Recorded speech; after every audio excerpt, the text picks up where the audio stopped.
नमस्कार, स्वागत है आप सभी का जी पंजाब हरियाणा हिमाचल पर। मैं मनोज श्रीवास्तव और आप देख रहे हैं हमारा खास कार्यक्रम रणभूमि।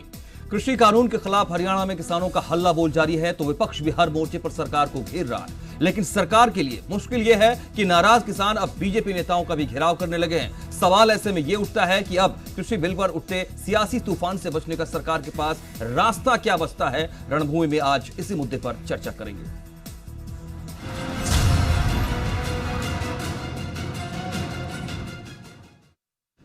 पंजाब में जाके वो जो मर्जी करें, हमने कुछ नहीं लेना।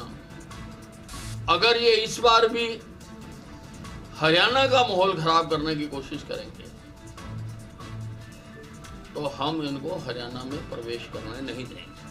अनिल विज जी का तो जो है ना शुरू से ही अनाप शनाप बात करने की आदत है। बाकी वो भी रोक के देखें और कांग्रेस पार्टी और श्री राहुल गांधी जी भी आएंगे, हरियाणा में भी आएंगे और पंजाब में भी आएंगे। कृषि कानून के विरोध में किसानों का हल्ला बोल जारी है। वहीं विपक्ष ने तो गांधी जयंती के मौके पर भी सरकार को घेरने का मौका नहीं छोड़ा। मोदी, खट्टर और दुष्यंत चौटाला ने खेत और खलिहान पर आक्रमण बोला है। भारतीय जनता पार्टी और दुष्यंत चौटाला मिलकर किसान और मजदूर की हरित क्रांति को हराना चाहते हैं। विपक्ष सरकार के खिलाफ बोले तो बात समझ में आती है, लेकिन जब किसान ही सरकार को घेरने लगे तो क्या कहेंगे। हरियाणा में जगह जगह बीजेपी नेताओं का घेराव हो रहा है। सिरसा में किसानों ने बीजेपी सांसद सुनीता दुग्गल को काले झंडे दिखाए तो झज्जर में कांग्रेस कार्यकर्ताओं ने भैंस के आगे बीन बजाकर अपना विरोध जताया। कांग्रेसी जो है, विपक्षी दल जो है, वो अपनी राजनीतिक रोटियां सेक रहे हैं और उनको भी समझ में आ रही है, लेकिन वो इस गलतफहमी में है कि वो हमारे किसान भाइयों को बहका सकते हैं। लेकिन मैं ये कह रही हूँ कि आर या पार का अब ये सिस्टम है। अब इसमें जो है आप ये भूल जाओ। मैं कह रही हूँ कि जिंदगी में दोबारा कभी कांग्रेस पार्टी सत्ता में नहीं आ सकती। कृषि बिल के खिलाफ इससे पहले किसान उप मुख्यमंत्री दुष्यंत चौटाला और कृषि मंत्री जीपी दलाल का भी विरोध कर चुके हैं। सवाल ये उठता है कि विपक्ष और किसानों से घिरने के बाद सरकार के पास कृषि कानून पर छिड़े सियासी संग्राम को खत्म करने का रास्ता क्या बचता है। ब्यूरो रिपोर्ट, जी मीडिया।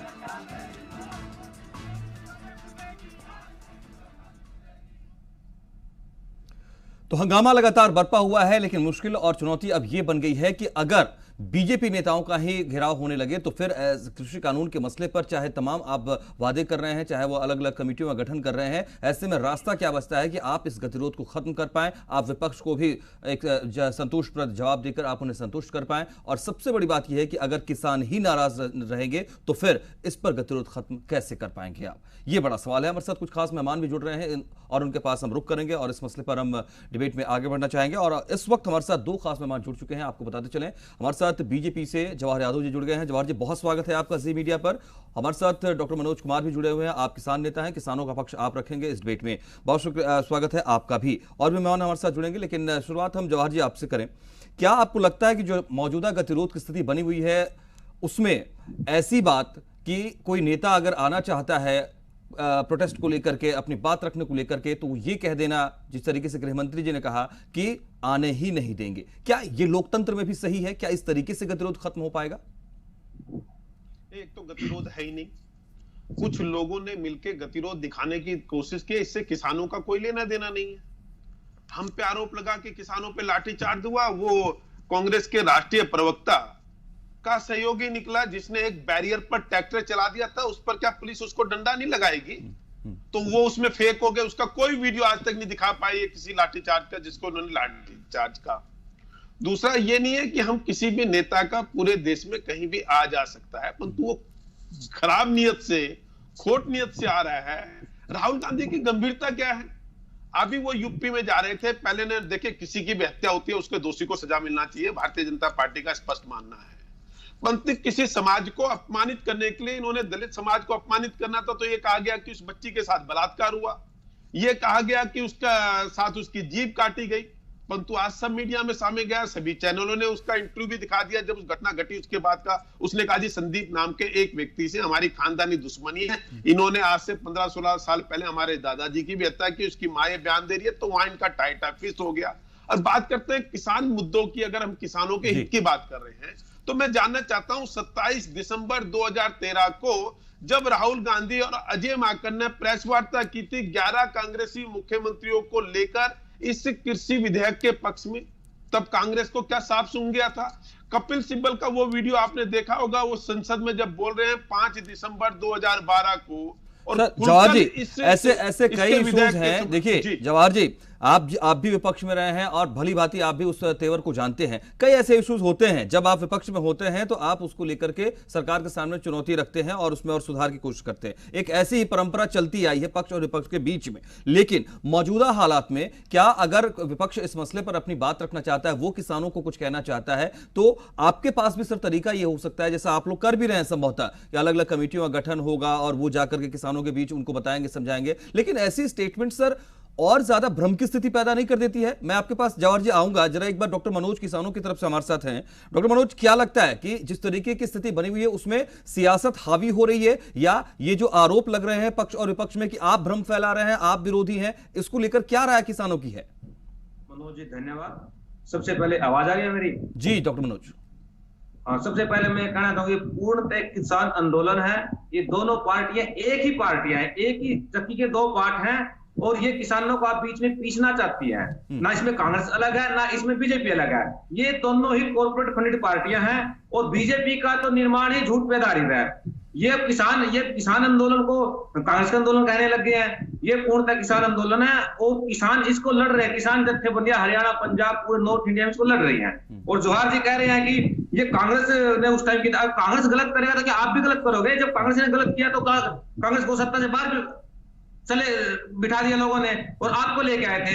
और पहली बात ये, आप एक फायदा गिना दिए इन तीनों बिल का, किसान को इसका क्या फायदा होगा? जवाहर जी से मेरा यह चैलेंज है, आप एक फायदा गिनाइए क्या है इसका? जवाहर जी सवाल एक तो किसानों की तरफ से भी है। एक तो इन्होंने देखिए, एक तो मेरे मित्र ये कह रहे हैं कि बीजेपी की स्थापना ही झूठ पे हुई है, तो ऐसे व्यक्ति को जवाब देना चाहिए। मुझे तो इसी पे ताज्जुब होता है, फिर भी मेरी मजबूरी है क्योंकि आपके टीवी डिबेट पे जवाहर जी देखिए, सबकी नाराजगी है और संसदीय तरीके से अपनी नाराजगी व्यक्त करने का अधिकार भी है। हम सब, आप सब ये सब करते हैं।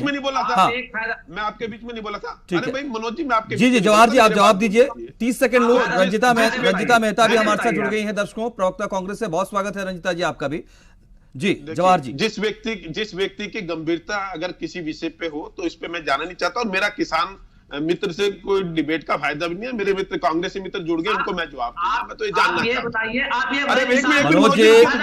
मनोज जी बोलने दीजिए जवाहर जी को।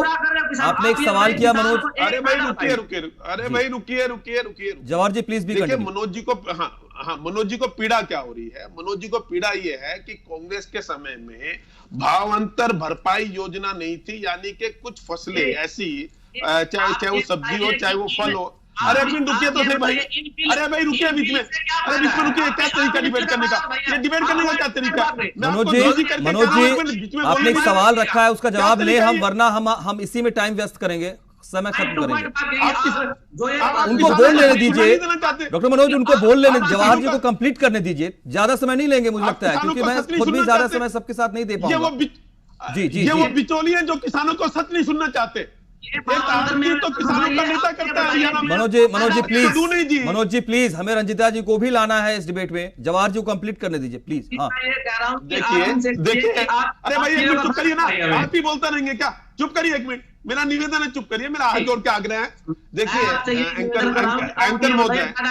एंकर अरे भाई ये क्या डिबेट है? एंकर महोदय, ये वो ताकतें हैं जो चाहती नहीं है कि किसानों तक सही बात जाए, इसलिए उन तक बाधा पहुंचाते। मैं अपने मित्र को ये पूछना चाह रहा था, जब तक भाजपा की हरियाणा की मनोहर सरकार नहीं आई थी तब तक आलू प्याज का क्या इनका भावांतर भरपाई योजना के तहत कहीं पैसा मिलता था? नंबर 1, क्या कभी कांग्रेस की सरकार में, अरे मिनट चुप तो करिए ना भाई, मेरे बात उत्तर देना, फिर बीच में आ जाते हो डिबेट खराब करने।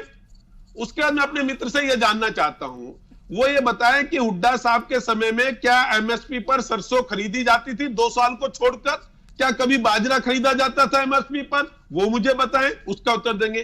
क्या कभी दक्षिण हरियाणा को, जो पहले उनके समय में केवल 1200 क्यूसेक पानी, 2200 क्यूसेक पानी जाता था, आज वह 3200 क्यूसेक पानी किसानों को मिल रहा है? क्या इससे इनको आपत्ति है? मैं ये जानना चाहता हूं कि, और इसके अलावा जो प्रधानमंत्री मोदी जी 6,000 रुपए किसानों के खातों में डालते हैं वार्षिक रूप से, क्या इनसे इनको लगता है कि किसानों का बेसिकली क्या है? एंकर जी, मैं बताना चाहता हूं कि इनके जो नेता है वो चुड़ूनी जी हैं, वो आड़ती है, वैसे किसानों के प्रमुख है, परंतु आड़ती की दुकान चलाते हैं। तो सारी साजिश उनके हितों को लेकर घूमती है, किसानों को तो बेचारे को ये मोहरा बना रहे हैं।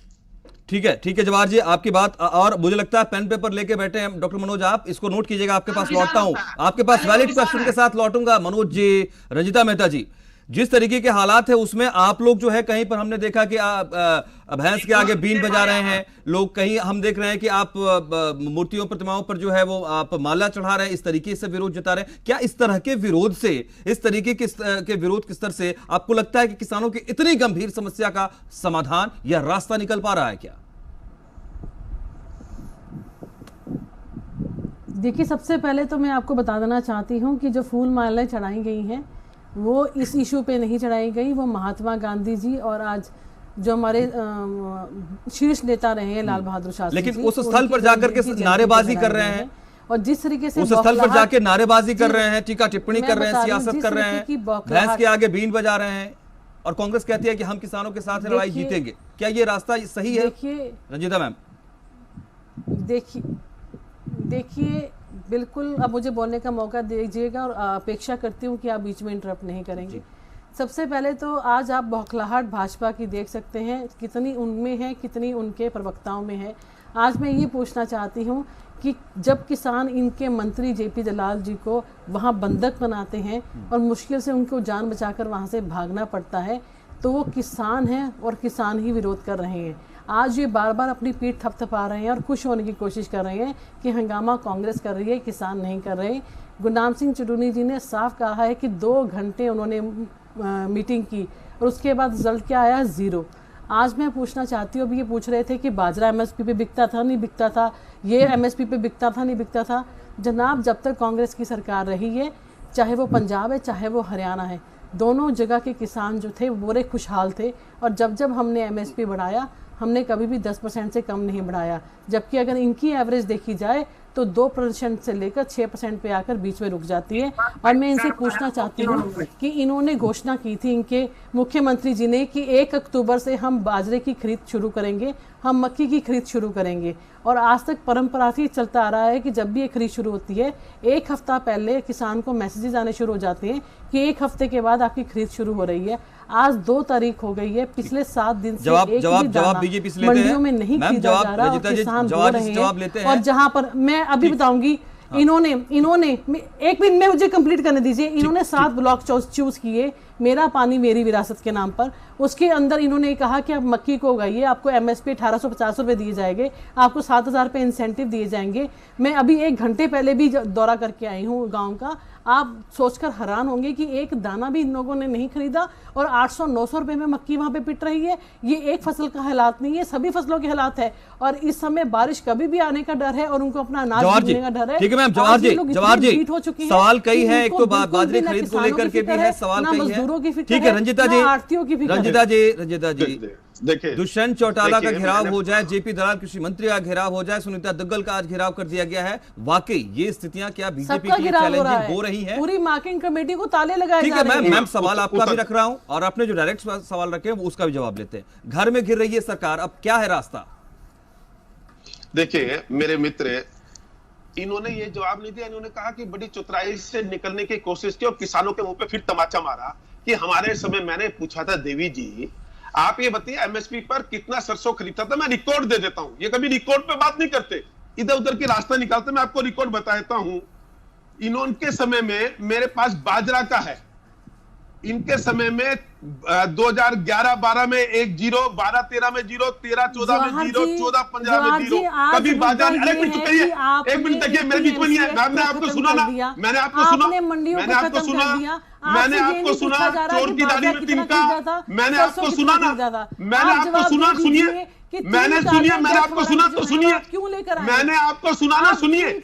आपका मनोज जी, आप अपनी बात रखिए। आप एक-एक करके मनोज जी, मैं आंकड़े पे बात कर रहा हूँ, चोर की दाढ़ी में तिनका क्यों रखी है? मनोज जी, मैं आंकड़े पे बात कर रहा हूँ, चोर की दाढ़ी में बात रखिए। रंजिता जी एक बार आप सुन लीजिए जी। फिर आपने महिलाओं पे अत्याचार किए, आपने युवाओं को बेरोजगार किया, और आप किसान आपकी निशाने पर हैं। किसान पे कोई डिबेट चीज हो तो रही है, बख्श दीजिए युवा आप। पे जब करनी है युवाओं पे कर लेंगे, किसान पे डिबेट करें, किसान पर। अब मैं आपको सरसों का बताता हूँ, मैं सरसों का बताता हूँ। सरसों में इनकी 10 साल सरकार रही, अरे वो तो केवल आपका पेट 2000 भरता है, ये वो तो देखो, फिर पीठ बीच में आ गई जी, क्या आपका डिबेट है पेट ये? भरता है जवाहर जी। इनके पास हम उत्तर सब तो खाना होता ही नहीं। उनके गाने पर खाते अरे हैं। मैं तो रंजीता जी आपके प्रश्न का उत्तर दे रहा हूँ, क्यों भाग रहे हो? मेरे से उत्तर लीजिए। मैं आपको सरसों की खरीद बता देता हूँ। इनके समय में केवल 5 और 6 और 6 अरे ये बताइए कि आपके मंत्रियों का गिराफ क्यों हो रहा है? मार्केट में मंत्रियों में ताले क्यों लगाए जा रहे हैं? आप अपनी बात का जवाब ही नहीं दे रहे। आप बाजरा, मक्की, सरसों उसी में कांग्रेस ने कुछ किया था तो कांग्रेस आज सत्ता से बाहर है ना। मनोज जी देखिए, मैं व्यक्तिगत टिप्पणी कभी करना नहीं चाहता। ना बिल्कुल कोई ना करे, हम ये गुजारिश भी करेंगे और बिल्कुल हम ये नहीं चाहते। पहले इनको चुप करा लीजिए, मैं बोल जवाहर जी आप अपनी बात रखिए, कंप्लीट करें, हम आगे बढ़े जी। ऐसे है, मैं अब ये बताना चाहता हूं अपने मित्र को कि इन्होंने कहा कि हमारे समय में सरसों बहुत अच्छी थी। मैं सरसों के आंकड़ों के साथ बता रहा हूं। हुड्डा साहब की सरकार में केवल 2005 और 2006 इस पर एमएसपी की हुई, उसके बाद इन्होंने विधानसभा, अरे फिर बीच में आगे एक तरीका है क्या? सरसों क्या है, वो क्या है, छोड़ दीजिए आप इस। अच्छा जवाहर जी सुनिए आंकड़ों को थोड़ा विराम देते हैं। जवाहर जी आंकड़ों को थोड़ा विराम आप भी दे दीजिए, रंजीता जी से भी आप विराम दे दीजिए। ये जो घेराव की स्थिति बनी हुई है, इसको आप लोग कैसे देख रहे हैं? जवाहर जी जल्दी से प्लीज। मैं इसका उत्तर देता हूं। देखिए, इनके पास तथ्य कुछ होते नहीं, और मेरे केवल यहाँ का नहीं है। और मैं तो अब रंजीता जी आगे इससे पहले दोबारा पूछता हूं कि 4 दिसंबर 2012 को कपिल सिब्बल ने कृषि बिल के समर्थन में जो बोला था, उससे आप सहमत थे या नहीं थे? उसके बाद अजय माकन ने और राहुल गांधी ने, अरे फिर बीच में आ गए, चुप करिए कि आपके, अरे मनोज जी क्या इनको बचा लेते हो आप? क्या तरह रहेंगे, क्या डिबेट करेंगे? जवाहर जी थोड़ा संयम सब लोग रखें, संयम सब लोग रखें, बिल्कुल आपा न खोएं, ये गुजारिश बार बार है। बना दिया हाँ डिबेट का स्तर ये होता है क्या? अरे जब ये बोलते मैं सुनता हूँ ना, जब ये बोलते ठीक है रंजीता जी थोड़ा सा सुनेंगे। बनता है लोग 2020 में जब ये बोलते हैं मैं सुनता हूँ इनको, क्या किया बाजरा क्या, जब मैं बोलता हूँ ये सुनते नहीं, किसी को कोई लेना देना नहीं है। ठीक है अच्छा ऐसा करता हूँ जवाहर जी, रंजीता मेहता जी, मैं एक बार डॉक्टर मनोज के पास जाता हूँ। मैं एक बार डॉक्टर मनोज के पास जाता हूँ। डॉक्टर मनोज आपने शुरुआत में कुछ बातें रखी और एक सवाल हमने रखा था, ठीक एक सवाल हमने रखा था आपके लिए, आपको आपने बहुत कुछ note sir Jawahar ji Mehta ji please doctor Manoj आपने कहा कि दोनों पार्टियां जो है वो सियासत कर रही है। डॉक्टर मनोज किसानों की तरफ से आप हमारा पक्ष रख रहे हैं, सियासत कर रही है और ये पार्टी ऐसी है वो पार्टी वैसी है, ठीक है। मैं आपसे ये जानना चाहता हूं कि क्या केस के मेरिट के हिसाब से या मुद्दा क्या है उसकी मेरिट के हिसाब से आपकी सियासत आपके आवाज मुखर होनी चाहिए या पार्टी के हिसाब से आप अपनी आवाज मुखर करेंगे? आपको बिल में कोई दिक्कत है आप उसकी बात करेंगे या फिर आप ये तय करके आप इश्यूज को आगे ले जाएंगे कि किस पार्टी के साथ किस पार्टी ने इस बिल को प्रोजेक्ट किया लेकर आई? देखिएगा, हम बिल्कुल किसान की आवाज मुखर करेंगे, किसान की समस्या मुखर करेंगे। ये दोनों पार्टी एक ही, और ये जो सिलसिला है पिछले 25 साल से चलता आ रहा है, उसमें बीजेपी भी सरकार आ गई और कांग्रेस की भी सरकार आ चुकी है। और ये 1995 का प्लान है किसान की जमीनों को हथिया के पूंजीपतियों को देने का। भारत की कृषि अर्थव्यवस्था में पूंजीपति निवेश करने का पिछले 25 साल का प्लान है। वर्ल्ड इकोनॉमिक डेवलपमेंट रिपोर्ट में 1925 में लिख दिया गया था कि हमें ये जमीनें चाहिए, 40 करोड़ खेती से निकाल के लोगों को सस्ती लेबर के लिए बाजार इंडस्ट्री की तरफ ले जाया जाए। ये 25 साल पुराना प्लान है इनका, और दोनों पार्टी इन्वॉल्व है, और ये अब एक ड्रामा रच रहे हैं दोनों मिलके। और मैं फिर जवाहर जी से ये पूछता हूँ, आप हमें एक फायदा गिनाइए कि किसान को इन बिल का क्या फायदा होगा? फोन कर ले अपने फोन से। देखिए मैं बिल्कुल बताता हूँ, ये कहते हैं किसान को इस बिल का एक तो जो आप सुनिए जवाब सुनिए मनोज जी, आप जवाब सुनिए। देखिए समय बिल्कुल निकल रहा है, आप ऐसे करेंगे समय बहुत निकल जाएगा। जवाहर जी उत्तर देखिए, अरे भाई एक मिनट सुन लीजिए। एक तो हमने ये कहा कि जो एमएसपी है वो लगाता रहेगी, मंडी में खरीद होती रहेगी। इसमें दिक्कत क्या है? इसमें किसान के नाम पर आड़ती अगर किसान नेता बनकर चुनी जी, अरे एक मिनट सुनिए ना, फायदे अरे बीच में आ गए ना। अरे किसान का नहीं, चुडूनी जी का फायदा है, क्योंकि वो उसके साजिश है सारी की सारी। अकेला चुडूनी जी जो तुम्हारा किसान नेता, हरियाणा, पंजाब, उत्तर प्रदेश, राजस्थान, अरे भाई किसान नेता अगर पूरा किसान खड़ा है, नॉर्थ इंडिया पूरा किसान खड़ा है। अरे मनोज जी, अगर किसान नेता आड़ती होगा तो किसानों को तुम फायदा तो होने नहीं दोगे। तुम्हारा छुपा हुआ एजेंडा तो सारे किसान नेता आड़ती है, क्या सारे किसान नेता आड़ती है? तुम्हारा छुपा हुआ एजेंडा तो चुनूनी जी है। आप फायदा बताओ मनोज जी, किसानों का फायदा बताओ इससे। मैं बता रहा हूँ ना। अरे भाई सुनोगे तो बताऊंगा ना। देखिए ये क्या है, जब बात नहीं कर रहे। अरे भाई, और भाई मेरे सुन ले, आपसे पॉइंट टू पॉइंट बातें कैसे करूंगा जब आप एक आरती का पक्ष लेंगे किसानों के नाम पे, जब आप चुनूनी जी का पक्ष लेंगे जो अपनी आड़त की दुकान चलाते हैं। अरे भैया, किसानों के नाम पर जब आरती का पक्ष लोगे आप, आपका छुपा हुआ एजेंडा है किसानों को मारना।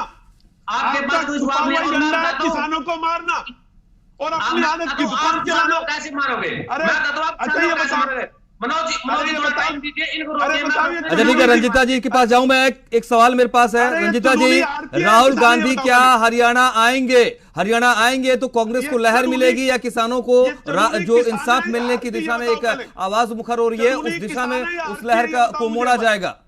रंजिता मेहता, राहुल गांधी का हरियाणा आना भी एक इशू बना हुआ है। गृह मंत्री अनिल विज को सुना था आपने, और अब ये स्थिति है कि वो अगर आते हैं तो कांग्रेस की लहर या किसानों को राष्ट्र इंसाफ।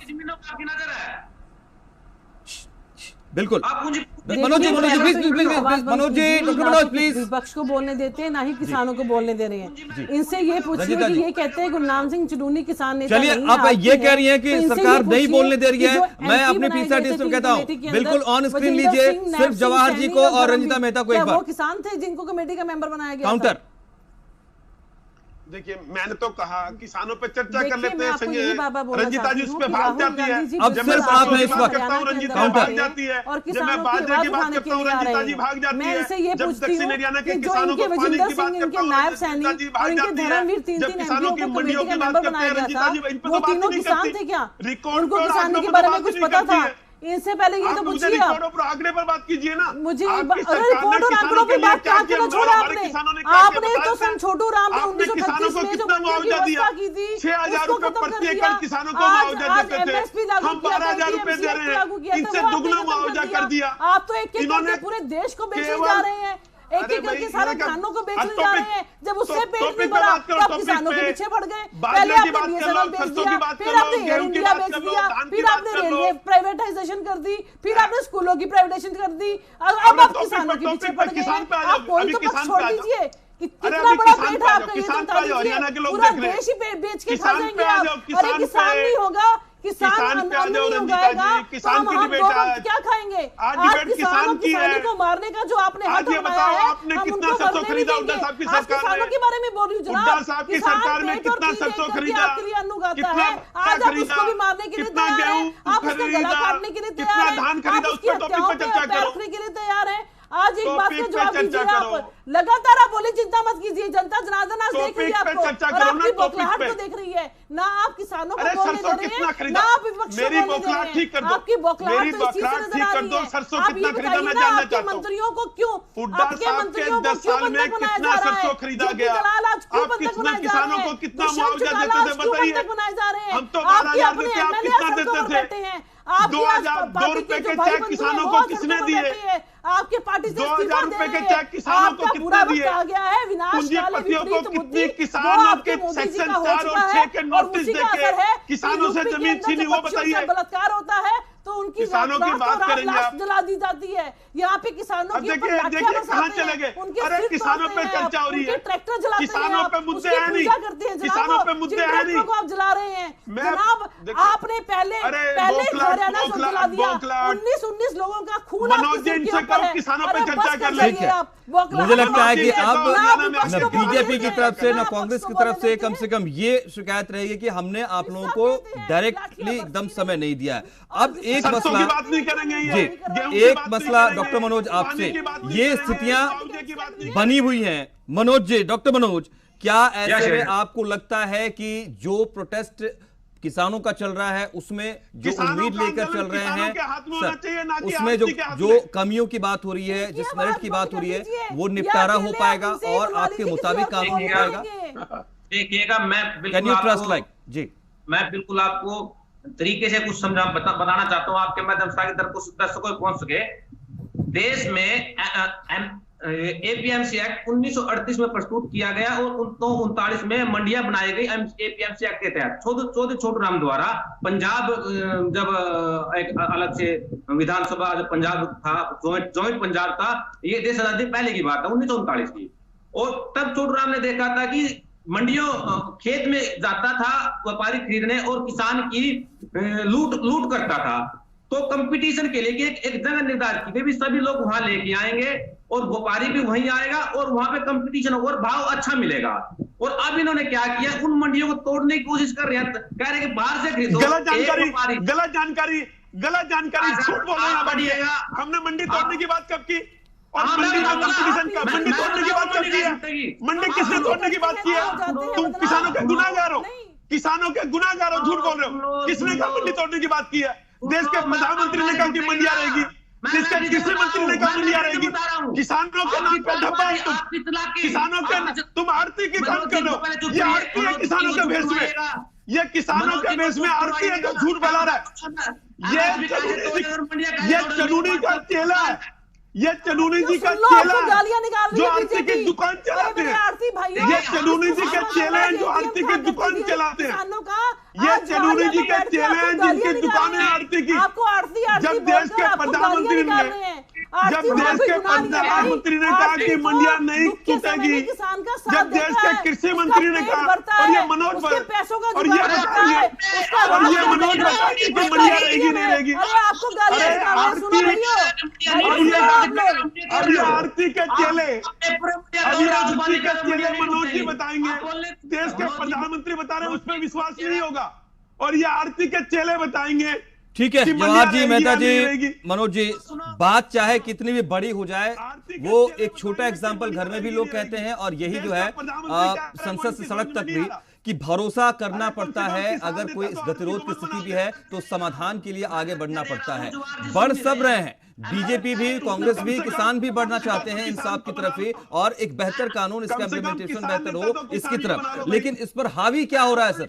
सियासत हावी हो रही है, और अलग अलग तरीके के जो सियासत के पहलू हैं वो शायद इस स्थिति में लेकर चल रहे हैं कि इस पर जो गतिरोध है वो जल्दी खत्म होता नजर नहीं आता है। बहुत शुक्रिया आपका जवाहर जी, रंजिता मेहता जी, मनोज जी, बहुत शुक्रिया आप सभी का हमारे साथ डिबेट में शामिल होने के लिए, इस मसले पर राय रखने के लिए। तो गतिरोध की स्थिति बनी हुई है और इतनी जल्दी खत्म होने के आसार नजर आते नहीं है, लेकिन हम कोशिश यही कर रहे हैं कि अगर किसी तरह की दिक्कत है किसानों को किसी के पहलू को लेकर के, तो उसको या तो बेहतर समझाया जाए, उनको संतुष्ट किया जाए, और विपक्ष भी अगर नाराज है तो उसकी नाराजगी को भी दूर करने की तरफ भी कदम बढ़ाया जाए। आप सभी का शुक्रिया हमारे साथ इस डिबेट में शामिल होने के लिए। नमस्कार।